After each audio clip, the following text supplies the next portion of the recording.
GNTV 방송에서 이 성막에 대한 것들을 강의를 좀 해서 보내주면 좋겠다고 요청이 전부터 이렇게 계속 와서 좀 길기 때문에 손을 이렇게 옛날에 대고 안 됐는데 이번 주부터는 이 성막에 대해서 공부를 좀 하도록 하겠습니다.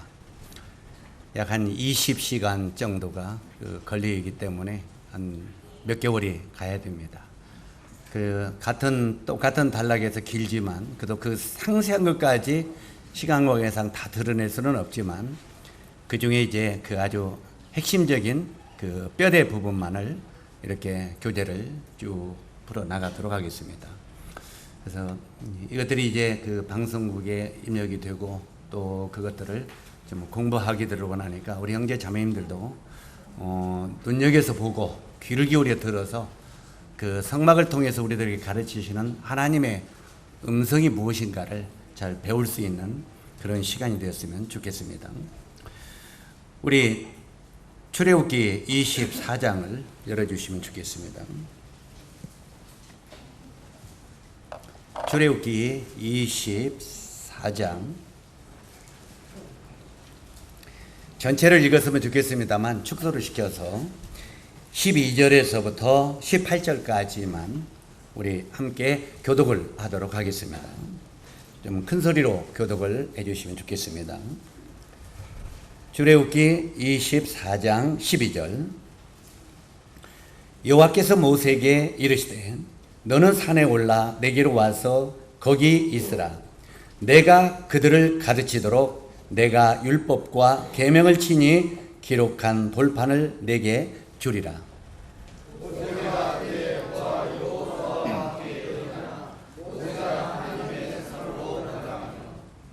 장로들에게 이르되 너희는 여기서 우리가 너희에게로 돌아오기까지 기다리라. 아론과 훌이 너희와 함께 하리니 무릇 일이 있는 자는 그들에게로 나갈지니라 하고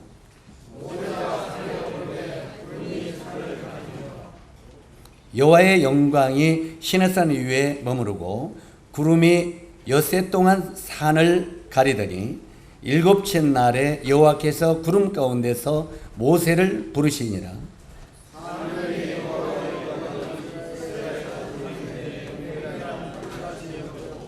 모세는 구름 속으로 들어가서 산 위에 올랐으며 모세가 40야를 산에 있으니라. 아멘.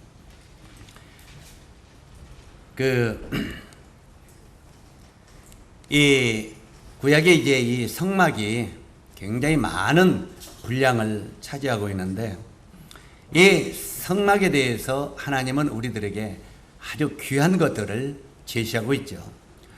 먼저 우리가 성막을 공부하면서 우리가 마음속에 생각해야 되는 것은 성막에 대한 명칭입니다. 이 성막에 대한 명칭인데 성막은 하나님이 임재하는 교회의 설계도가 성막입니다. 이 하나님이 임재하는 교회의 설계도가 성막이라는데 전에 이제 수시로 말씀을 드린 내용 중에 구약의 성막은 설계도이고 그 다음에 솔로몬이 지은 성전은 모형도이고 그 다음에 예수님이 친히 지으신 교회는 본체라고 말씀을 드렸습니다. 그러니까 신약에 예수님이 세운 본체인 교회나 바로 이 솔로몬이 지은 성전이나 모세가 지은 성막은 같은 맥락이고 같은 교훈이라는 말입니다. 항상 우리가 공부할 때 뭘 배우느냐면 구약은 오실 메시아, 신약은 오신 메시아, 다시 오실 메시아, 이걸 가르치는 것이다. 메시아라는 말은 구세주, 예수라는 말입니다. 그래서 우리가 구약을 읽어보면 구약이 굉장히 어렵죠. 그러나 구약의 그 핵심적인 모든 내용들은 예수의 이야기입니다. 구약과 신약은 누구의 이야기라고요? 예수의 이야기입니다. 그래서 바로 이 성경 전체는 바로 예수 그리스도 그가 누구인가, 바로 그분에 대한 이야기입니다. 그리고 우리가 신약 교회를 어떻게 이제는 바르게 세워갈 것인가, 이것을 알려면은 먼저는 구약의 성막을 알아야 됩니다. 왜 그러냐면 성막이 뭐라고 했어요? 설계도라고 했어요. 우리 이제 어떤 건축을 지을 때 제일 먼저 설계사무소에 가서 우리가 이렇게 건물을 지으려고 하는데 이제 설계도를 그려주십시오, 이렇게 말합니다. 그러면 이제 그 설계도를 몇 번 고쳤다 지웠다 고쳤다 지웠다 하면서 설계도를 그리죠. 나중에 이제 그 설계도에 전기 배전판은 어디다 붙이고, 또 그 다음에 이 콘센트는 어디다 붙이고, 또 전기는 어디 달고, 이게 설계도에 전부 나옵니다. 그러면 많은 그 건축업자들이 설계도가 있는데 설계도를 이렇게 버리고 그 다음에 내 맘대로 지어야 되겠다, 그렇게 합니까? 옆에 설계도를 가지고 다니면서 재보고 거리 재보고 그대로 규격대로 지어졌는가 봅니다. 만약에 우리 이 설계도가 그려져서 그대로 건물이 지어지는데 나중에 그 설계도대로 지어지지 않으면 어떻게 됩니까? 준공검사가 나와요, 안 나와요? 안 나옵니다. 아무리 잘 지었어도 준공검사가 나오지 않습니다. 제가 이 김제에서 저쪽에 가서 우리 최수복 형제 그 집을 이렇게 돌아가는데 보니까 거기에 막 돌로 붙이고 해서 건물을 아주 잘 지었어요. 옛날 걸 뜯고. 그런데 이 상은이 수년이 됐는데도 입주가 안 되는 거예요. 왜 그런가? 그랬더니 점점 폐가가 되는 거예요. 왜 그런가 물어봤더니 준공이 안 된다는 거예요. 왜 준공이 안 되냐니까 원래 길이 있는데 길이에서 이만큼 2m를 띄어서 안으로 지라고 했는데 2m 바깥이다. 땅 한 평이라도 더 찾으려고 주인이 이 2m 안으로 들이지 않고 2m 바깥으로 2m 안에다가 거기다 집을 진 거예요. 그러니까 건물은 그대로 지었는데 바로 이 설계도의 길에서 몇 미터를 뛰라고는 이걸 안 지킨 거예요. 뭔 말인지 이해가죠? 그러니까 준공이 안 내. 그러면서 시에서는 어떻게 하라고 했습니까? 그냥 이렇게 잘못 지었지만 적당히 봐주겠습니다. 그럽니까? 어떻게 해요? 뜯으세요. 수억을 들여서 지어놓은 빌딩을 지어놨는데 뜯으세요. 아이고 한 번만 봤어요. 안 됩니다. 그대로 돼야 안 돼요? 안 됩니다. 뜯으라고. 그래 안 뜯으니까 이제는 그 워낙 잘 지어놔서 안 뜯으니까 어떻게 이제 세월이 흘러가면 어떻게 우물우물 해보려고 그러죠? 절대 입주를 할 수 있어요, 없어요? 못합니다. 그러다 보니까 사람도 못 들어가고 가게도 안 되고 점점 폐가가 되는 이런 것들을 볼 때 우리가 설계도대로 이 건축이 지어져야 된다는 것은 얼마나 중요한가 알 수 있는 것입니다. 뭔 말인지 이해가죠? 우리가 이 김제 교회를 질 때도 이게 설계도대로 길에서는 얼마큼 뛰어라. 그 다음에 이 평수는 얼마인데 좌로 몇 미터, 길이 몇 미터 정확히 하고 설계도가 딱 나왔습니다. 그리고 그 설계도대로 지어가면서 수시로 건축사에서 나와서 재요, 안 재요? 잽니다. 제대로 지어져 가는지. 왜 그러냐면 나중에 자기가 책임이 있으니까. 그렇게 그 설계도대로 짓는 것처럼 오늘날 신약의 교회들이 자기 마음대로 교회를 세워서는 나중에 하나님 앞에 준공검사가 나오겠어요, 안 나오겠어요? 절대 안 나옵니다. 하나님 앞에서 평생 우리가 고생하고 애쓰고 봉사를 했어도 교회가 설계도대로 지어지지 않으면 상은 있겠어요, 없겠어요? 아무것도 없습니다. 아무것도 하늘나라에서 봐서 없습니다. 우리 형제 자님들이 대충 내가 이렇게 하면은 그냥 주님이 기뻐하실 거야. 착각입니다. 모든 것은 하나님이 가르치고 지시하신 설계도대로 지어질 때, 설계도대로 그 건축이 오늘날 교회가 세워질 때 하나님 앞에 갔을 때 그것에 대한 준공이 떨어지고 상이 떨어진다는 말이에요.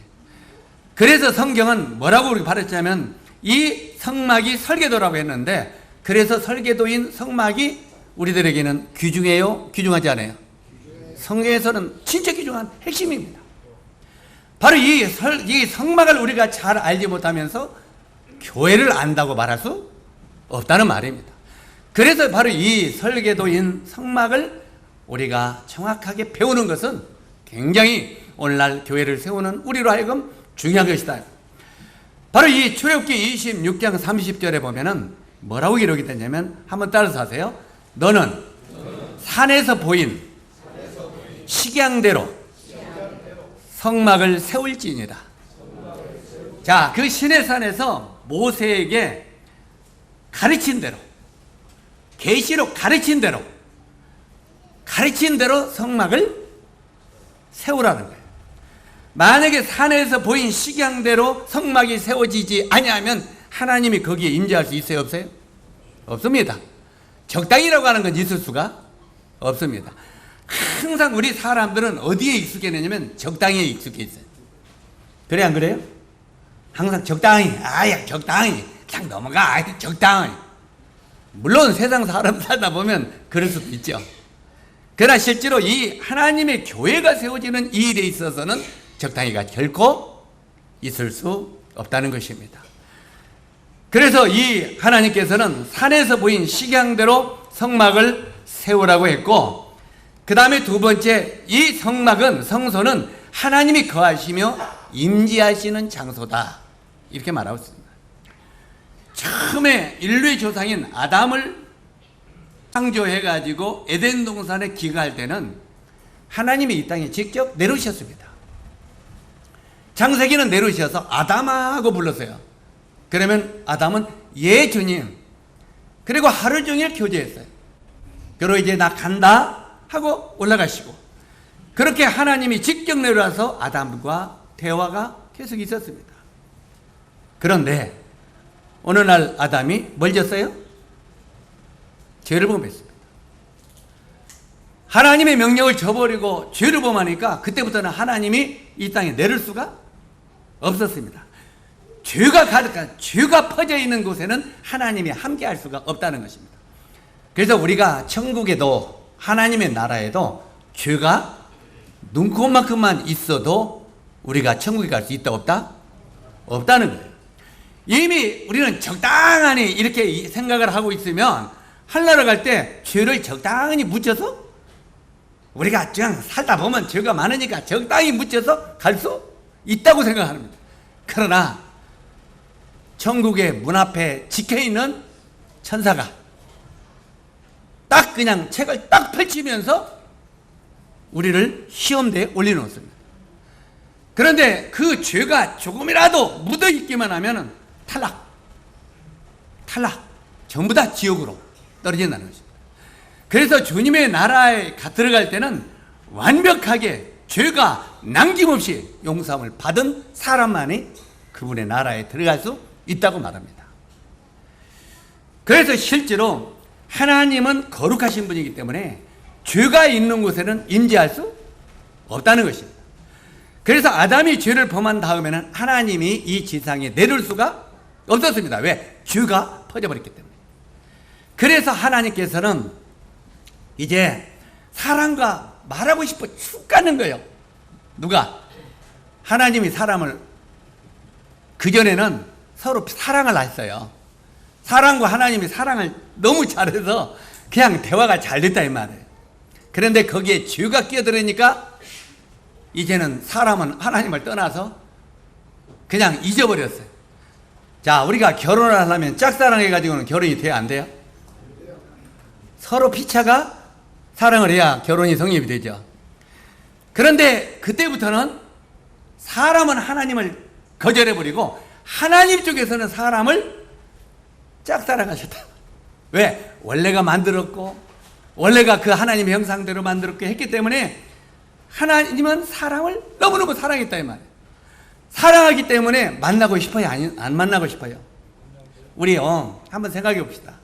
사랑하지 않는 사람들은 만나서 대화하고 싶은 마음이 있어요, 없어요? 좋아하지 않냐고 마음속에 미워하는 사람. 내가 용정계를 쫙 미워하면요, 미워하면 만나고 싶은 마음이 있어요, 없어요? 어떻게 하면 안 피할까? 이런 생각만 하겠죠? 그런데 우리가 좋아하는 사람은 이 자꾸 대화가 많이 해요, 안 해요? 내가 이제 이 소리 하니까 우리 형제 자매님들이 부담이 될 것 같아서 조심스러운데, 일주일 동안 저하고 대화 한 번도 안 하는 사람들은 나부터 회개를 좀 해야 됩니다. 박님, 일주일 동안 나하고 대화 한 번도 안 하면 회개해야 돼요. 왜? 관계가 별로 그렇게 짝사랑 정도 친근하지 않다는 거예요. 자, 우리 결혼한 분들이 한번 생각해 봅시다. 실제로 우리가 이렇게 하기 전에 누구를 사랑하고 결혼하기로 했으면 하루만 안 보내도 문제가 와요, 안 와요? 하루만 이 전화 안 해도 문제가 와요, 안 와요? 잠이 안 오죠? 안 와요? 그냥 덤덤해요? 요즘에는 문득이처럼 마비되어서 그냥 그렇게 감각이 없는가요? 실제로 사랑하는 사람이 있으면 계속, 그러면 나중에 저 상대방에서 뭐라면, 아까 오전에 5번이나 했잖아, 밤에 또 해. 이 정도는 돼야지. 그것은 사랑하고 관계가 맺는다, 그 말 안 해요, 대화가. 바로 이 하나님 쪽에서는 우리 사람을 사랑하기를 원하기 때문에 말을 못하고는 이분이 참지를 못하시나요? 사람은 무비돼가지고 하나님과 말하지 않고 교제하지 않아도 맹맹해. 이 사람은 문제가 많아요. 여러분, 하루 종일 하나님 앞에 기도하지 않고 하나님 말씀 안 봐도 그냥 냉랭하지 않아? 대화 안 해도 그냥 뭐 감각이 없잖아? 그러면서 하나님을 사랑한다고 말이 돼야 안 돼요? 우리 오늘 아침에 여천의 허인욱 형제가 이렇게 그 문자가 왔는데 뭐라고 왔느냐면, 그 문자 읽어보셨습니까? 보신 분들? 응? 거기에 문자에 뭐라고 하느냐면 그렇게 왔더라고요. 기다린다, 주님. 주님 빨로 오시라고 몸부림친다. 그런데 왜? 보고 싶어서? 주님을 보고 싶어서? 사랑하니까? 아니다. 뭐요? 힘들고 고통스러우니까. 이 세상에 사는 사람이 힘들고 고통스러우니까 주님 빨리 오십시오. 빨리 주님 나라에 가고 싶습니다. 고통스러우니까 주님 빨리 만나고 싶다고 말하지, 사랑해서 만나고 싶다고 하지 않는다는 것입니다. 정말 우리 형제 자매들이 주님을 사랑해서 주님 나라에 가고 싶습니까? 우리 모치님들 어때요? 주님이 정말 사랑스럽고 주님을 만나고 싶어서 빨리 주님 나라에 가고 싶습니까? 아니라는 거예요. 그러면 왜? 이 세상 살기 힘들고 고통스러우니까 그냥 빨리 주님 나라나 가야겠다. 만나고 싶지도 않으면서 내가 고통스러우니까 주님 나라나 가야 되겠다. 지금 상태가 그렇게 돼 있다는 거예요. 이건 정상은 아니죠. 정상적인 사랑은 아닙니다. 이러면서 우리가 하나님을 경외하고 하나님을 사랑합니다. 이건 거짓말일 수 있다 이 말이에요. 어떻게 보면 새빨간 거짓말일 수 있다. 정말 주님을 만나고 싶으면 마음속에 그분 정말 만나고 싶은 마음이 있을 때, 남녀가 만날 때, 처녀 종각들이 만날 때 정말 그런 그 결혼할 대상이 되면 진짜 마음이 만나고 싶어서 갈급하잖아요. 그런 마음으로 주님을 기다려야 되지 않느냐. 우리가 노래는 주님 다시 오실 때까지 노래는 잘해요. 예? 노래는 잘하는데 정말 주님을 만날 때까지, 그래서 주님이 사랑스러워서 그분을 만나기를 원하느냐가 말이에요. 내가 힘들고 고통스럽고 화가 나고 속이 상하니까, 이 세상에 사는 것이 그냥 행복이 없을 것 같으니까 그래서 주님 만나기를 원한다고 말하는 우리는 아니야 이 말이에요. 그렇다면 우리가 얼마나 이기적인 이런 삶 속에 주님을 기다리고 있느냐는 말입니다. 자, 어쨌든 간에 우리 주님은 우리를 만나기를 원해서 이제는 구약에 마자만 아담과 하와가 죄를 범하니까 죄 때문에 만날 수 없잖아요. 그러니까 짐승을 잡아서 가죽으로 옷을 입혀놓고, 아담아 이야기하자. 네 죄를 내가 가리웠다. 그리고 좀 대화하자. 왜? 짝사랑하는 쪽에서 만들어 주셨어요. 그리고 쭉 내려오시다가 이제는 모세에게, 야, 전에 내가 아담이 죄 없을 때는 이 땅에 날마다 왔다 갔다 너하고 교제하고 했는데 너하고 너무너무 교제하고 싶다. 그래서 하나님이 성막을 지라고 한 거예요. 성막을 짓고 성막에 그 언약궤에 낮에는 구름 기둥, 밤에는 불 기둥이 있게 하시고 그 구름 기둥 불기둥 가운데로 우리 주님이 임재하셨다 이 말이에요. 죄를 완전히 들어막는 구름 기둥과 구름 기둥으로 임재해서 바로 언약궤에서 사람과 대화를 하기를 원하셨다 이 말이에요. 그만큼 우리 주님은 우리와 만나서 대화하기를 원했다 이 말이에요. 바로 그 성소가 뭐냐? 하나님이 임재하셔서 우리하고 대화하고 싶은 장소가 성막이다 이 말이에요. 그만큼 이 성막은 하나님이 원하셨고 간절히 사모했던 그런 것이 성막이었다 이 말이에요. 그래서 바로 사도행전 7장 46절에 보면 다윗이 그렇게 말합니다. 다윗이 하나님 앞에서 은혜를 받아 야곱의 집을 위하여 하나님의 처소를 준비케 하여달라 하였더니, 다윗이 하나님, 그러면 하나님이 임재하는 처소를 짓도록 허락해 주십시오, 이렇게 했다는 말입니다. 그래서 이제 성경을 보면은 이제 하나님이 때가 되니까 모세를 시내산으로 불러갑니다. 시내산으로 불러와서 뭐라고 말합니까? 아까 읽었던 24장 12절에 보니까 여호와께서 모세에게 이르시되 너는 산에 올라 내게로 와서 거기 있으라. 너로 그들을 가르치려고 내가 율법과 계명을 친히 기록한 돌판을 내게 주리라. 여기에 나오는 돌판은 십계명이죠. 계명이죠. 네가 백성들을 가르치고 하나님이 무엇을 기뻐하시는가, 이렇게 가르치는 돌판을 너에게 줄 거다. 그러니까 이 돌판을 내가 줄 테니까 시내산으로 올라와라 하고 시내산으로 모세를 끌어 올라갑니다. 모세를 끌어 올라가지고 이 시내산에서 모세가 40일 동안 금식합니다. 40일 동안. 여기 이 시내산을 다른 말로 하면 신약에 보면 호렙산 이렇게 말합니다. 시내산이라고도 말하고 호렙산이라고도 이렇게 말합니다. 그런데 거기서 모세가 40일 동안 금식하며 하나님으로부터 십계명과 또 다른 걸 받았어요. 자, 십계명은 돌판에 하나님이 친히 이 돌판에 십계명을 기록해 주셨어요. 그건 사람들이 눈에 보여요, 안 보여요? 보이죠. 그러니까 이 십계명은 눈에 보이도록 하나님이 새겨 주셨고, 그 다음에 하나님은 모세에게 눈에 보이지 않냐는 계시로 마음속에 다른 계시를 심어주셨어요. 그게 뭐냐면 그게 바로 성막입니다. 그러니까 율법은 눈에 보이는 것이고 성막은 눈에 안 보이는 것입니다. 그래서 이 율법은 눈에 보이고 성막은 눈에 안 보이는 건데, 이 안 보이는 성막이 신약 성경에는 은혜의 모형이다 이 말이에요. 따라서 하세요. 성막은 은혜의 모형이다. 바로 이 성막은 사람들이 어떻게 죄사함받고 어떻게 구원받는가, 이런 것들을 상세하게 가르쳐 주시는 은혜의 그림자가 바로 이 성막이다 그 말입니다. 자, 그래서 이제 모세가 계시로 받은 성막, 그 다음에 솔로몬이 지은 성전, 주님의 피로 세우신 교회가 있는데, 다시 반복합니다만 성막은 설계도, 성전은 모형도, 교회는 본체라고 말하고 있습니다. 그래서 우리가 이 신약의 교회를 세우려면은 설계도를 자주 들여다봐야 돼요.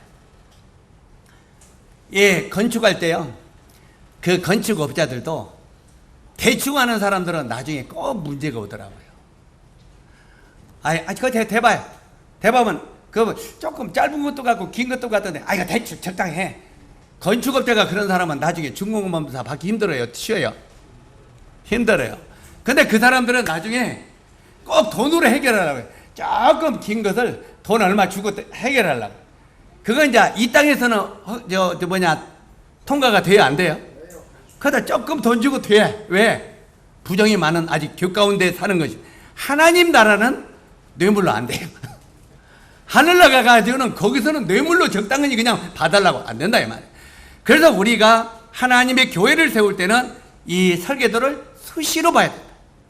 수시로 살펴보면서 정말 하나님이 우리들에게 세우시는 이 교회는 제대로 세우고 있는지 이렇게 자주 들여다보고 그렇게 확인을 해야 된다는 말입니다. 자, 성막은 설계도이기 때문에 이 설계도를 잘 알아두어야 본체가 제대로 세워지는 것을 알 수 있다는 것입니다. 자, 그래서 출애굽기 25장 8절에 보면은 뭐라고 되어 있느냐면 거기에 그렇게 되어 있습니다. 내가 그들 중에 거할 성소를 아니 이제까지 바꿔놓지도 않고 이러고 있었냐? 나는 여기만 봐서 지금 다 나온다고 잘 해줘.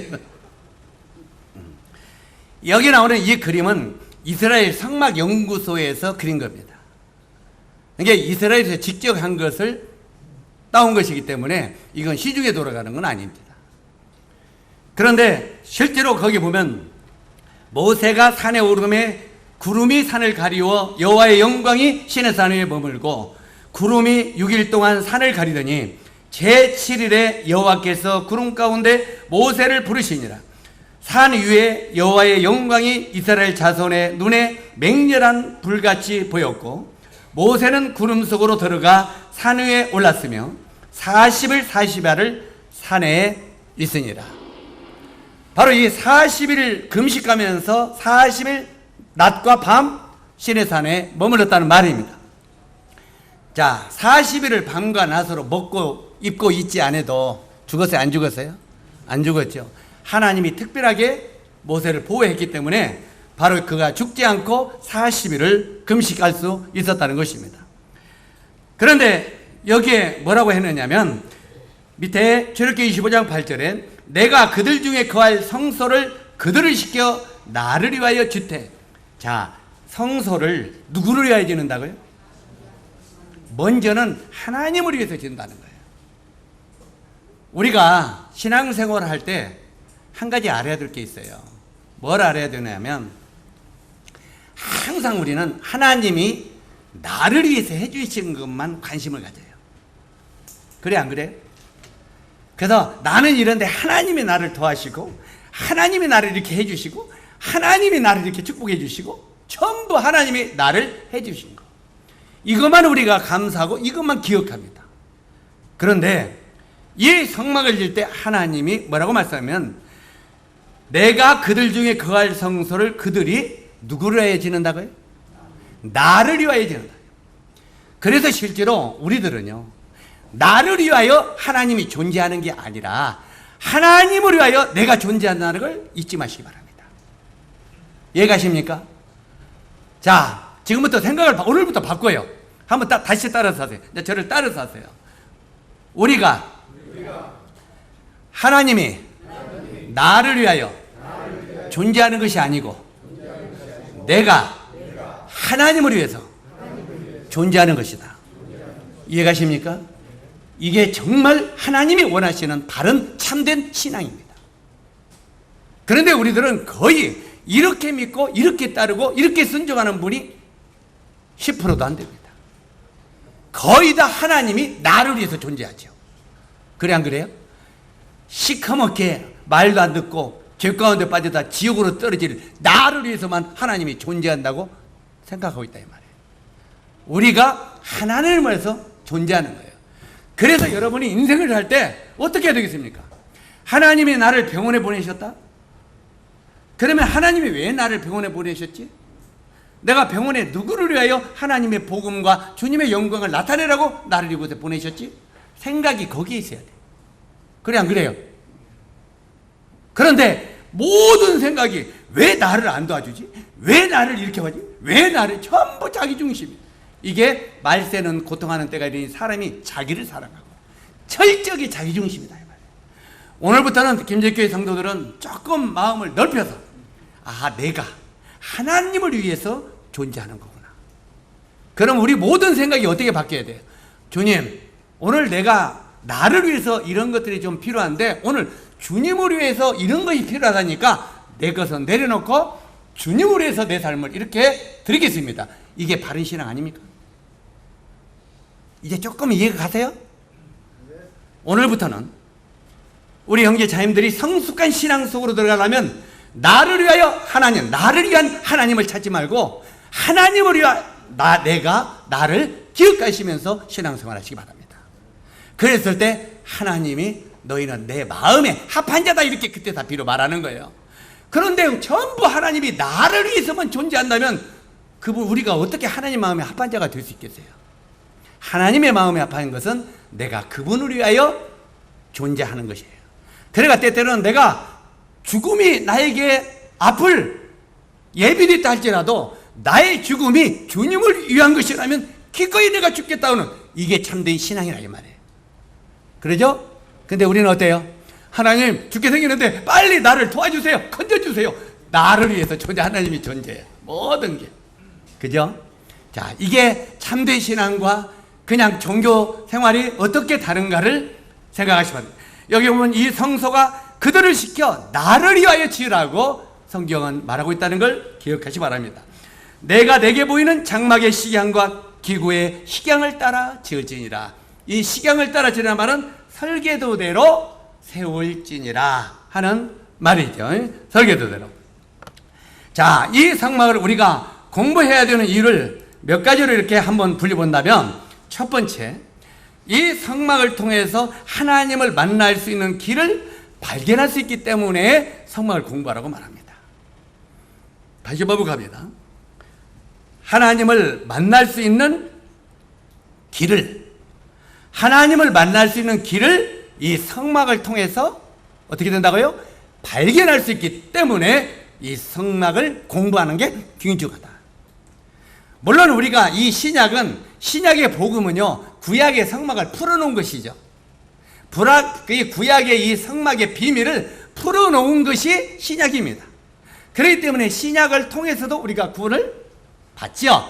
그러나 실제로 참된 하나님을 만날 수 있는 길은 바로 이 성막을 통해서, 설계도를 통해서부터 시작된다는 것입니다. 그래서 하나님을 만날 수 있기 때문에 바로 이 성막을 공부하라고 말하고 있습니다. 지금 인간들은요, 하나님이 창조하신 본래 인간이 아닙니다. 우리가 원래 하나님이 창조하신 본래 인간입니까? 그럼 무슨 인간입니까? 우리는 고장난 인간입니다. 한번 따라서 하세요. 우리는 고장난 인간이다. 예. 고장 안 났어요? 원래 하나님은 욕심이나 이런 죄를 안 짓게 만들었어요. 근데 우리 어때요? 사는 것이 내 욕심, 전부 나 중심이잖아요. 이게 고장이 나서 그래요, 우리가. 이게 우리가 이 고장난 사람이라 그 말이에요. 그래서 인간은 하나님이 창조하신 본래 인간이 아니고 고장난 인간이다 그 말이에요. 본래 인간은요, 죄가 무엇인지, 병이 무엇인지, 죽음이 무엇인지, 멸망이 무엇인지 알았습니까? 몰랐습니까? 몰랐습니다. 원래 사람은 죄가 무엇인지, 병이 무엇인지, 죽음과 멸망이 무엇인지를 모르고 산 것이 사람입니다. 이게 원래 창조된 사람의 목적이 있습니다. 그런데 죄로 말미암아 고장난 인간이 되어 버렸다는 말입니다. 그러면 이 고장난 인간은 누구를 만나야 됩니까? 이 사람을 만든 창조주를 만나야 돼요. 우리 이런 예화 아시죠? 저기 포도자동차 이야기 아시죠? 옛날에 저 미국에 그 포도자동차가 있잖아요. 우리나라도 처음에 그 포도자동차 그것이 이제 흉내 나가지고 그때부터 늘어난 건데, 이 미국의 한 그 이 포도 회사에 한 차를 어떤 사람이 끌고 가다가 길거리에서 고장이 났어요. 차가. 그런데 아무리 고쳐도 이게 차가 고쳐지지가 않는 거예요. 그러니까 이제 거기 가까운 정비 공장 기술자들을 불러댔는데도 이 고장난 걸 못 찾는 거예요. 그래가지고 땀을 흘리면서 고치고 있으니까, 한참 있으니까 포도 한 차가 쭉 지나가더니 그 옆에 딱 서더니 왜 그러시냐고. 아니, 차가 고장났다고. 한 신사가 지나가다가 차에 내리더니 이렇게 내가 한번 보자고. 아이고 아저씨 가세요. 지금 여기 기술자들이 와도 지금 못 고칩니다. 가세요. 괜히 기름 묻고 안 됩니다. 좀 한번 보자고. 그래가지고 그걸 보더니 이렇게 보더니 뭘 하나 끄떡끄떡 하더니 시동 걸어보라고. 그러니까 링 하고 걸리더래. 그러니까 거기에는 기술자들 이 모자들이, 아니 이 신사 양반이 어떻게 정말 새 옷을 입고 가서 그걸 살짝 만졌는데 이렇게 고칠까 하면서, 여관이면 누구세요? 물어보니까 내가 그 차를 설계한 포드입니다. 내가 그 차를 만든 포드라는, 이 포드 사장이 자기 이름 따라서 포드 자동차라고 지었잖아요. 바로 그 차를 설계하고 만든 사람이 나다 이 말이에요. 그러니까 그 차를 만든 사람은 이게 어디가 문제된 거 알아요? 몰라요? 딱 소리 한번 들어보면 이게 어디가 문제, 그 자리만 딱 손대면 그냥 딱 끝나는 거예요. 그런데 이 땅에서 날고 끼는 기술자라는 사람들이 그걸 만져도 못 고쳤다 이 말이에요. 마찬가지로 우리 사람은 고장난 인간이 되었기 때문에 이 세상 의사를 만난들 누구를 만난들 우리 고장난 이 몸뚱아리를 고칠 수가 없다는 거예요. 누가 우리를 고쳐갖고 우리에게 영생을 줄 수가 있겠습니까? 원래 사람은 영원한 삶을 살게 만들어졌는데 죄로 말미암아 고장나서 이제 100년도 못 살고 죽어가는 이런 인간이 돼버렸다 이 말이에요. 그런데 이 인간에게 원래 영원한 삶을 살게 만들어진 인간에게 영혼을 다시 살게 만들어주는 분은 우리를 만든 창조주뿐이 없다는 말입니다. 그래서 바로 이 창조주인 하나님을 만나서 하나님을 발견할 수 있는 그런 길이 성막이기 때문에 바로 이 성막을 공부하라 이렇게 말하고 있습니다. 우리가 창세기 3장 21절에 보면 아담은요 가죽옷을 지어 입고 주님을 만났어요. 죄 가운데 빠져버리니까 하나님과 관계가 멀어져 버렸잖아요. 그러니까 하나님과 가까이 만날 수가 없어요. 그러니까 인간의 쪽에서는 아무것도 할 수 없으니까 하나님이 가죽옷을 지어 입히고 죄를 가려준 다음에 아담하고 대화할 수 있었다는 말입니다. 그래서 바로 이 아담은 가죽옷을 지어 입고 하나님을 만났고 노아, 아브라함, 이삭, 야곱 등은 이제는 하나님이 뭐라고 하냐면 너희가 나를 만나라면 번제단, 제단을 쌓으라고 그랬어요. 그래서 믿음의 조상 아브라함 때도 하나님을 만나려면 어떻게 했습니까? 먼저는 제단을 쌓습니다. 제단을 쌓아가지고 그 아브라함도 그렇고 그 안에 전부 이삭도 그렇고 모든 그 믿음의 선진들이 제단에다가 거기다 양이나 송아지나 이런 것들을 번제로 드리면 하나님이 그것을 받으시고 그들과 대화했어요. 그래서 이런 모든 믿음의 선지인들은 바로 이렇게 제단을 통해서 하나님과 만나고 하나님과 대화할 수 있었다는 말입니다.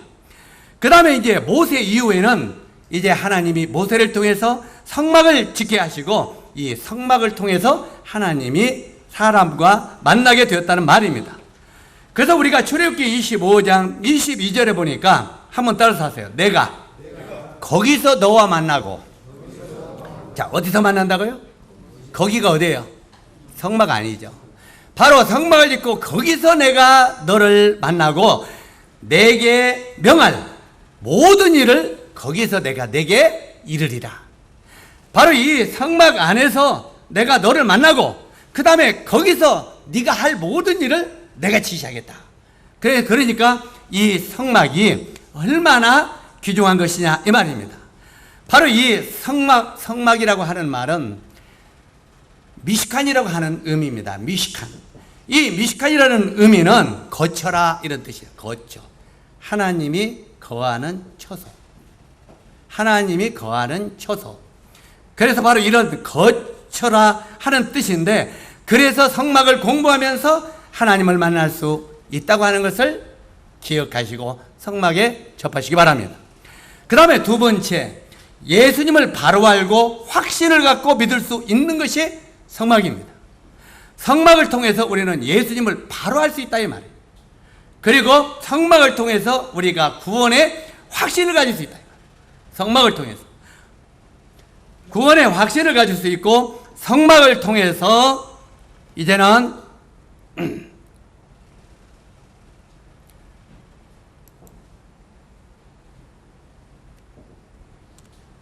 성막을 통해서 바로 이 우리가 구원의 확증을 가질 수 있다고 말합니다. 그래서 이 구약은 다시 오실 예수, 신약은 오신 예수, 다시 오실 예수. 그래서 구약과 신약의 중심은 다시 반복합니다만 예수라고 하는 의미입니다. 그래서 우리가 한번 따라서 하세요. 성경이 뭐냐? 성경은 예수의 이야기다. 이게 결론입니다. 구약과 신약의 모든 성경은 예수의 이야기다. 그래서 우리가 요한복음 5장 39절에 보니까 너희가 성경에서 영생을 얻는 줄 생각하고 성경을 상고하거니와 이 성경이 곧 내게 대하여 증거하는 것이로다. 이렇게 말하고 있습니다. 성경이 하나님에 대해서, 예수에 대해서 증거하는 것이라고 말합니다. 그런데 이스라엘 백성들은 구약을 잘 안다고 하면서도 예수님을 알지 못하고 배척했습니다. 자, 우리가 예수님을 바로 알고 구원의 확신을 가질 수 있는데, 구약에는 우리가 그 이스라엘 백성들이 애굽에서 노예 생활하다가 이제 마지막 죽음의 재앙을 내리고 그 다음에 떠났죠. 그 다음에 죽음의 재앙을 내릴 때 구약은 뭐라고 했습니까? 문설주에 이스라엘은 피를 문자우 설주에 바르라. 그러면 죽음의 사자가 너희를 넘어가리라. 바로 이 이스라엘 백성들의 문 앞에는 뭘 바르라고요? 양을 잡아서 피를 바르는 게 물선주에. 그러면 죽은 사장을, 하나님이 죽음의 사자를 보낼 텐데, 죽음의 사자가 가다가 너희 문 앞에 피를 볼 때, 양의 피를 볼 때 내가 너희를 어떻게 한다고요? 넘어가리라. 이게 유월절이에요. 이 죽음이 넘어간다 이 말이에요. 그래서 그때부터 유월절 제사를 드린 거예요. 바로 이 죽음이 넘어간다. 그래서 어린 양의 피가 너희를 죽음에서 살린다. 이게 구약이에요. 자, 구약은 오실 메시아라고 했죠. 그러니까 이것은 바로 예수 그리스도가 죽음에 있는, 사망에 있는 사람들을 어떻게 구원할 것인가를 구약의 그림자로 보여준 거다 이 말이에요. 그러니까 신약에 그러니까 어린 양 되신 예수 그리스도, 그분이 십자가에서 피 흘려 죽으셨죠. 그러니까 구약의 어린 양의 피가 죽음으로, 피가 문자우 설주에 치러짐으로 이스라엘 백성들이 죽음에서 살아난 것처럼, 신약에는 예수, 어린 양 되신 예수 그리스도의 피가 문자우 설주에 발라져야 우리가 구원받는다는 거예요. 그러면 예수 그리스도의 피가 어디에 발라져야 되겠습니까? 김제교회 문 앞에다 발라놔야 되겠습니까? 여러분의 집 앞에다 발라놔야 되겠습니까? 이제 신약에는 우리 마음의 문에 발라놔야 된단 말이에요. 한번 따라하세요. 어린 양 대신 예수 그리스도의 피를 우리 마음의 문에 발랐을 때 구원의 확신을 가질 수 있다. 이스라엘 백성들이 피를 볼 때 내가 너희를 넘어가라 한 것처럼, 너희 마음속에 어린 양 되신 예수 그리스도의 피가 발라지면 우리가 구원의 확증을 얻을 수 있다. 여러분의 마음의 문에는 전부 예수 그리스도의 피가 발라져 있습니까? 예수님이 내 모든 죄를 담당하셨다고 하는 이 피가 내 마음의 문에 발라진다 이 말이에요. 내 마음의 문에 그 피가 발라지면 우리는 사망에서 생명으로 옮겨진다. 다시 말해서 이 구원의 확증을 가질 수 있다고 말하고 있습니다. 그런데 이스라엘 백성들은 이 사실을 믿었어요? 안 믿었어요? 안 믿었습니다. 예수님이 오셨을 때 그를 안 믿고 막 거절했어요. 시험도 해보고. 그때 예수님이 뭐라고 말합니까?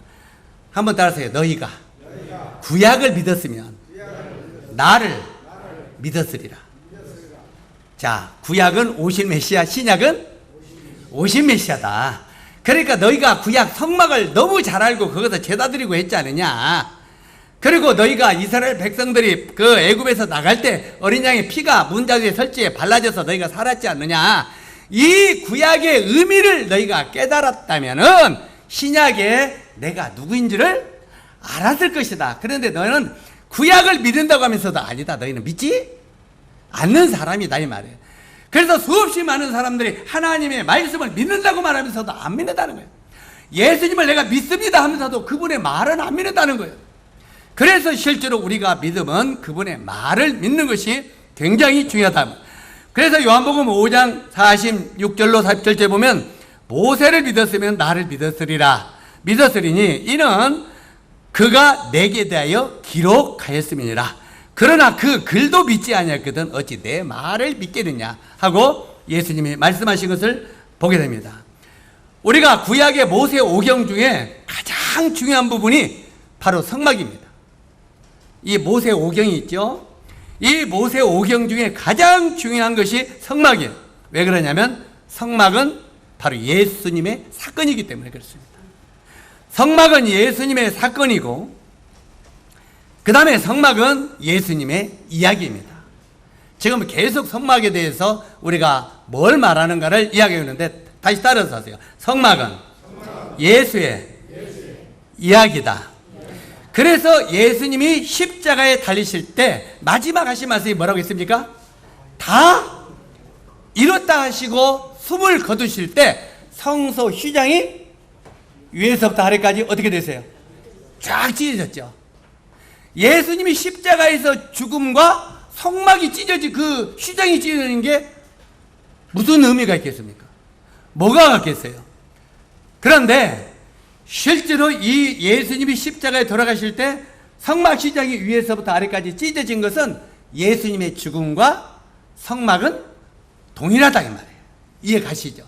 그래서 신약의 히브리서에 보니까 뭐라고 했어요? 뭐라고 했습니까? 휘장은 그의 육체니라 이렇게 말하고 있어요. 휘장이 찢어지는 것은 구약의 휘장이 성막의 휘장이 찢어지는 것은 예수님의 죽음과 동일한 것이다 하고 말하고 있는 것을 보게 됩니다. 그리고 세 번째, 성경에서 50장이나 할애한 것이 성막의 이야기입니다. 우리가요 이 그 성경을 쭉 보면은 천지창조 굉장히 귀하잖아요. 그런데 성경에서 천지창조가 굉장히 거창한 것입니다. 그런데도 천지창조에 대해서는 11장에 기록이 되어 있습니다. 11장. 그 다음에 믿음의 조상 아브라함의 이야기도 14장, 14장에 기록이 되어 있습니다.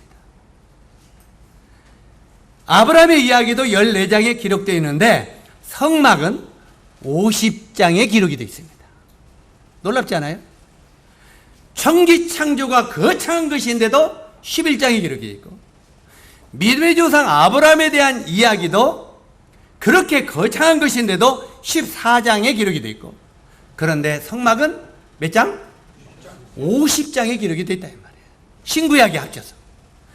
그렇기 때문에 이 성막이 얼마나 귀중하다고 하는 것을 성경을 통해서 우리에게 할애하고 있는가를 우리는 알아야 된다는 말입니다. 자, 어디 성막에 대한 얘기가 나오냐면 출애굽기 23장, 레위기 28장, 민수기 23장, 신명기 2장, 히브리서 4장, 그 다음에 합 50장으로 그래서 단일 주제로는 성막이 최고로 많은 비중을 두고 있다고 하는 것을 우리는 알아야 된다 이 말입니다. 그러므로 성막이 어렵지만 성막을 모르면 성경의 많은 부분에서 우리가 무지한 사람이 될 수 있다고 하는 것입니다. 그 다음에 네 번째, 성막은 자 여기 지금 네 번째, 성막은 죄인이 구원받는 장소이기 때문에 성막을 공부해야 된다. 다시 반복하되는데 따라서 하세요. 성막은 죄인이 구원받는 장소이기에 성막을 공부해야 된다. 예, 실제로 우리가 아까 읽었지만 출애굽기 25장 22절에 보면 거기서 내가 너와 만나고 성막은 거룩하신 하나님이 죄인과 만나주는 장소가 성막이라고 말씀을 드렸습니다. 지금 여기에 양쪽에 그림을 그리시는데 구약의 지금 성막의 어린 양의 제사는 신약의 예수 그리스도의 십자가의 제사와 동일시 여긴다. 그래서 구약은 오실 메시아, 신약은 오신 메시아. 그래서 구약과 신약은 바로 모두가 예수의 죽음과 부활에 대한 이야기다 하는 말입니다. 그래서 바로 이 죄인이 구원받는 장소이기 때문에 바로 이 성막을 공부해야 된다. 죄를 가지고 만날 수 없지만 성막 안에서는 만나주시겠다고 하나님이 약속을 하셨습니다. 다시 한번 따라서 하세요. 거기서 내가 너와 만나고. 자, 하나님이 유일하게 성막에서 내가 너와 만나겠다고 말한 것입니다. 그렇기 때문에 실제로 이 성막을 우리는 꼭 알아야 된다는 것입니다. 그 다음에 다섯 번째, 이 성막 안에서 보라 세상 죄를 지고 가는 하나님은 어린 양이로다. 이 신약의 이 말씀도 이 성막 속에 다 들어있다 하는 말입니다.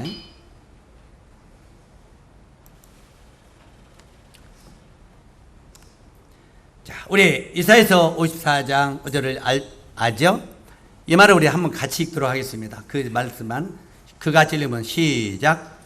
그가 찔림은 우리의 허물을 인하며 그가 상함은 우리의 죄악을 인함이라. 그가 징계를 받음으로 우리가 평화를 누리고 그가 채찍에 맞음으로 우리가 나음을 입었도다. 우리는 다 양 같아서 그릇 행하여 각기 제 길로 갔거늘 여호와께서는 우리 무리의 죄악을 그에게 담당시키셨도다. 자, 여기에 이 말씀을 보면은 바로 이 성막을 통해서 우리 주님이 나타나시고 성막을 통해서 우리가 이 죄가 사해진다고 하는 것들을 하나하나 다 가르치고 있다고 하는 말입니다.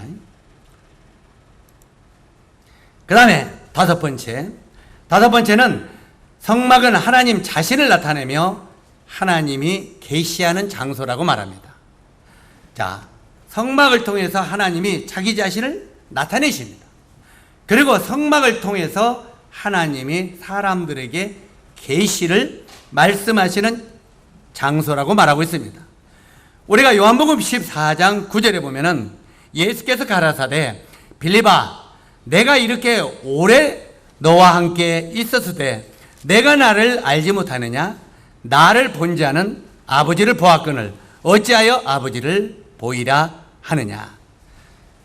이와 같이 성막은 예수 그리스도이기 때문에 성막을 알면 곧 예수 그리스도를 아는 것이다. 이렇게 말하고 있습니다.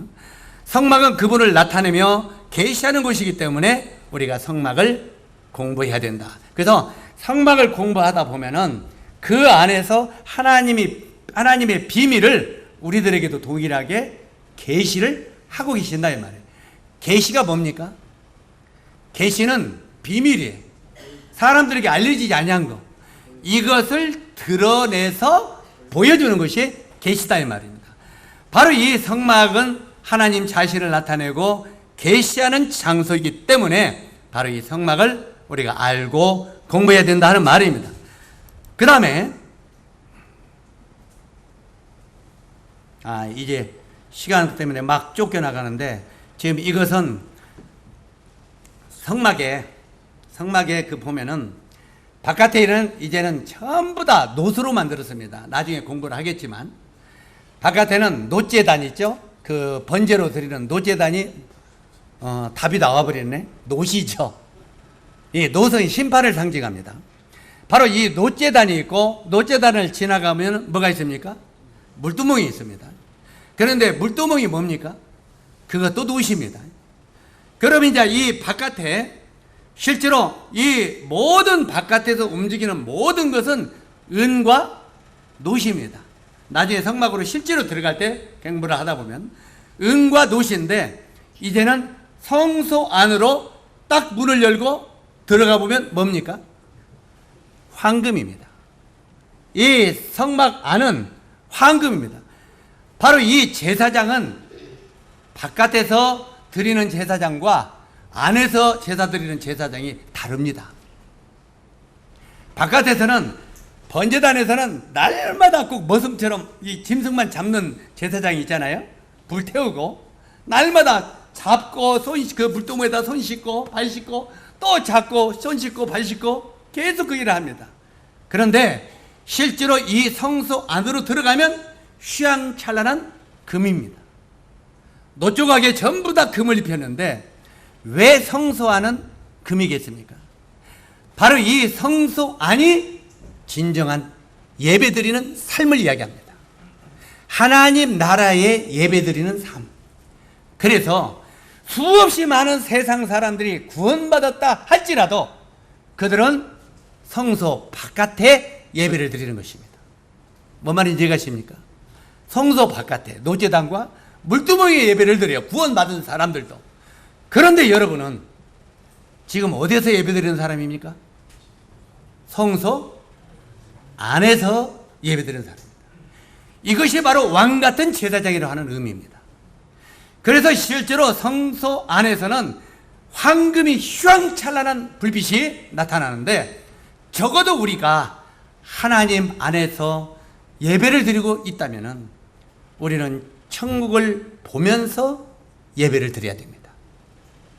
이해가십니까?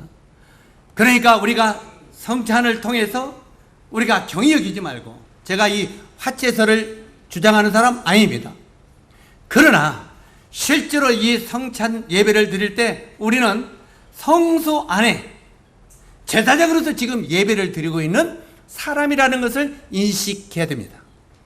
그랬을 때 우리의 신분이 얼마나 영광스러운가를 알 때 마음의 중심으로부터 진실된 예배가 나올 수 있다는 말입니다. 이해 가십니까? 자, 그래서 지금 여기는 이 나의 구원과 영광이 하나님께 있으며 내 힘의 반석과 피난처도 하나님께 있도다. 여기 지금 이게 성막은 하나님 자신을 나타내며 말씀하시는 장소이기 때문에 성막을 공부하라. 사실은 이 성소 안으로 들어갈 때는 우리가 보면은 자, 이게 의식이 아니라 마음으로 저 옛날 우리 어른들이 우리 어머니도 봤을 때 그 토속 종교 믿으시면서도 그 셈이나 이런 데 가서 제사 드릴 때는요 무욕제기하고 흰 옷 입고 가서 이게 빌더라고요. 그래 안 그래요? 안 봤어요? 우리 어르신들은 좀 보면 그래가지고 비나이다 조항 신께 비나이다 뭐 부뚜막 신께 비나이다 또 무슨 신께 비나이다. 그런데도 다 우리 어머니 옛날에 보니까 머리 빗어서 다 비에 꽂고 이렇게 씻고 하얀 옷 입고 가서 그때 빌더라고요. 그냥 아무렇게나 가서 안 빌더라고요. 바로 믿지 않는 세상 사람들도 자기가 믿는 우상, 신에게 나갈 때는 마음 자세가 달라지고 있다 이 말이에요. 뭔 말인지 가죠? 그런데 우리는요. 우리가 예배 시간에 형식으로만 치부하겠습니까? 예배 시간에 우리는 이 모든 게 형식이라고만 추비하겠어요? 처음에 먼저는 우리는 마음부터 정화를 시키고 예배에 참석해야 할 겁니다. 마음부터 집에서 정화시키고 오십시오. 정말 주님을 깊이 생각하고 정말 그분의 은혜를 깊이 생각하면서 마음의 정화, 다시 말해서 모욕제기에 온단 말은 마음의 정화를 하고 주님 앞에 나와야 되지 않겠습니까? 우리가 어떨 때 보면은 내 경험이 있을 때 이제 예배드리러 집에서 나와요. 그런데 이제 집사람은 늦게 오고 시간은 안 따르는데 안 따르고 막 그러잖아. 옛날엔 차도 없고 그러던 있으니까. 그럼 빨리 와. 그러면 다시 나가고 뭐라고 막 그러고 막 그 두런두런하고 와봐요. 예배 시간부터 제대로 예배가 드려지던가요? 몰라요. 우리 형제 자님들은 신령하셔서 그래도 예배가 잘 드려지는 분이지만 입이 딱 뽕해져 갖고 안 나와요. 다투고 상태가 안 좋으면 안 나와요. 그래서 집에서 영적으로 모욕제기하고 나와야 되는 거 아니겠냐 이 말이에요. 이해 가시죠? 그러면은 우리가 이 마음만 정화시키고 나와야 되겠습니까? 육신은 정화시키지 않아야 되겠습니까? 우리 어머니나 그 옛날 어른들이 씻고 깨끗한 옷을 입고 와서 이렇게 토속 종교를 믿는 분들도 그렇게 하는데 우리가 적어도 주님 앞에 예배 드릴 때 우리가 입는 옷 중에서 가장 단정한 옷을 입고 나오는 건 당연한 거 아니겠습니까? 옛날 같으면 성막 시대 같으면 우리가 네이지파라면은 어떤 옷 입고 와서 제사 드려야 돼요? 에본 입고 나와야 돼요. 에본 입고 아니면 하얀 에본 입고 또 이렇게 거쳐야 하는 예배 옷 입고 그러고 나와서 드려야 되지 않겠습니까? 그렇게는 하지 않으면요 우리가 적어도 예배 시간에 나올 때 적어도 우리가 마음가짐을 하고 육신적으로도 단정한 옷을 입고 나와야 되는 거 아니겠습니까? 우리 여기서부터 한번 검열해 봅시다. 참여부터 우리 저기 일어나 봐요. 우리 모임에 장로일을 하는 형제가 저렇게 옷을 입고 나와서 예배드리는데 일어나 봐요. 이제 날씨 추워져요. 이제 타이 메고 나오세요. 네. 예배 시간만은 우리가 단정히 나와야 되지 않겠느냐. 그렇죠? 적어도 주님 앞에 제사 드릴 때 먼저는 마음의 정화를 하고 그 다음에 육신적인 것도 정화하고 그러고 나와야 되지 않겠어요? 그 다음에 뒤에부터 우리 저기 누구냐? 김영진이 그 앞에 앞에도 지금 나름대로 남방 입고 나왔다고 하는데 김영진이 다음부터 우리는 정말 이거 의식이 아닙니다. 그렇잖아요? 적어도 우리가 설날이 돌아오죠, 곧? 추석이 돌아오는구나. 설날이 아니라. 자, 추석이 돌아오거나 설날이 돌아오면은, 우리 설날 때 부모 앞에 나가서 절할 때, 뭔 입고 나가서 절합니까? 우리, 저거 누구야? 주연이. 아니, 누구야? 성경이 옆에. 주영이. 주현이가 아니라 주영이. 주영이 저 뭐냐? 아파트에 세배일 때, 일요일날 할머니나 오실 세배일 때, 까치똥 같은 거 좋은 옷 입어, 안 입어? 안 입어? 없었구나. 요즘에 반바지 입고 저러는구나. 앞으로 반바지 입고 나면 세뱃돈 주지 마세요. 그러니까 안 돼요. 적어도 그런 거, 우리가 할 때, 그날은 우리도 부모 앞에 절을 할 때 정장을 하고 나가잖아요. 하물며 주님 앞에 나가 제사장으로서 예배 드릴 때, 우리가 신령과 진정으로 나가라는 의미가 어떤 의미겠습니까? 그러니까 마음의 정화를 하고, 육신적인 정화를 하고, 적어도 이제 날씨가 더울 때는 우리가 난방 입는 것은 최선이죠. 그죠? 그러나 티사스 바람으로 오는 건 좀 그렇잖아요. 우리가 적어도 이제는 가을이 돌아오면은 주님 앞에 나올 때는 적어도 예배드리는 제사장으로서 이 옷을 입고 나가는, 여기 지금 이 성소 안에 들어가는 제사장들은 특별한 옷을 입고 들어갔습니다. 바로 이 성소 안에 금이 활찬란한 이 성소 안에서 예배드리는 제사장들은 정말 완전하게 제사장 옷을 입고 들어가서 하나님과 만났습니다. 적어도 우리가 하나님 앞에 나가서 하나님과 만나는 예배를 드릴 때 우리가 어떤 자세로 나가야 되는가는 우리 스스로 아시게 되기를 바랍니다. 바로 그랬을 때 하나님이 거기서 나타나시고 하나님이 거기서 우리들에게 말씀하실 것입니다. 그 다음에 여기 보니까 안에 들어갈 때 한번 따라서 하세요. 그러므로 하늘에 있는 것들의 모형은 이런 것들로서 정결케 할 필요가 없었으나 하늘에 있는 그것들은 이런 것들보다 더 좋은 제물로 할지니라. 실제로 이 구약의 이런 모든 하나님이 기뻐하는 이런 것들은 하늘나라의 모형이다 이 말이에요. 그러나 정말 하늘나라에 들어가는 참된 그 제사는 우리 주 예수 그리스도로 번제를 드리고 예수 그리스도로 옷을 입는 것이 신약의 참된 제물이다 하는 말이죠. 그래서 바로 우리가 이 옷을 입는 것은 적어도 예배 드릴 때 우리가 나오는 마음의 준비는 뭘 옷을 입어야 되겠습니까? 예수 그리스도로 옷을 입고 나와야 됩니다. 바로 예수 그리스도로 내가 옷을 입고 하나님의 존전에 나와서 그분 앞에 예배 드리는 것이 참된 예배다 하는 말입니다. 그래서 이런 것들이 이제 이 성막에 대해서 가르치고 있고, 그 다음에 성막은 마지막으로 죄인을 구속해서 받아주는 장소라고 말하고 있습니다. 한번 따라서 하세요. 그가 번제물 머리에 안수할지니 그리하면 연락되어 그를 위하여 속죄가 될 것이니라. 자, 이 성소 안에는 계속 이것은 아직 아까 그 예배드리기 성소 안에 들어가기 전에죠. 앞에 번제단, 그 번제단 주변에 노제단으로 만들어 있는 그 번제단 주변에는 소나 염소가 막 죽는 곳이죠. 그런데 거기서는 어떻게 죽었습니까? 우리가 염소의 머리에 어떻게 하라고요? 염소를 번제로 드리려면 염소 머리에 안수할지니 그리하면 연락되어 속죄가 될 것이니라. 바로 이 죽을 염소의 머리에 안수하면은 내 모든 죄가 이 염소나 양에게 넘어가기 때문에 그가 나를 대신하여 하나님 앞에 번제를 드리는 것이 바로 성소 안의 제사다 이 말입니다.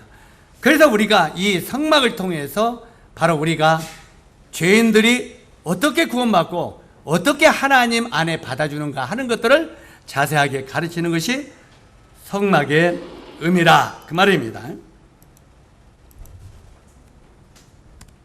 이제 끝났네요. 자, 여기 말씀 보고 이제 마치도록 하겠습니다. 한번 따라하세요. 우리가 그리스도 안에서 그의 은혜의 풍성함을 따라 그의 피로 구속 곧 죄사함을 받았으니. 네. 바로 이 성막은 바로 이 우리에게 여러 가지를 가르치고 있는데, 바로 이 구약의 예수 그리스도가 누구이고 하나님 그분이 누구이고 또 우리가 그분을 어떻게 만나고 우리가 그분을 통해서 어떻게 구원받고 이것들을 상세하게 설계도로 가르쳐 주는 것이 성막이다. 그렇기 때문에 성막을 우리가 알지 못하고는 성경을 잘한다고 말할 수 없다 하는 그런 내용을 이 성막을 통해서 우리들에게 가르치고 있습니다. 자, 오늘은 우리가 성막을 공부해야 되는 이유에 대해서 말씀을 드렸습니다. 물론 성막을 공부해야 되는 이유를 말씀드리면서 이 성막이 이런 것들을 나타내기 때문에 우리가 이 성막을 자세히 공부해야 된다 말씀을 드렸고, 다음부터는 이 성막에 대한 의미들을 하나하나 단계 들어가면서 우리가 공부하도록 하겠습니다. 기도하겠습니다.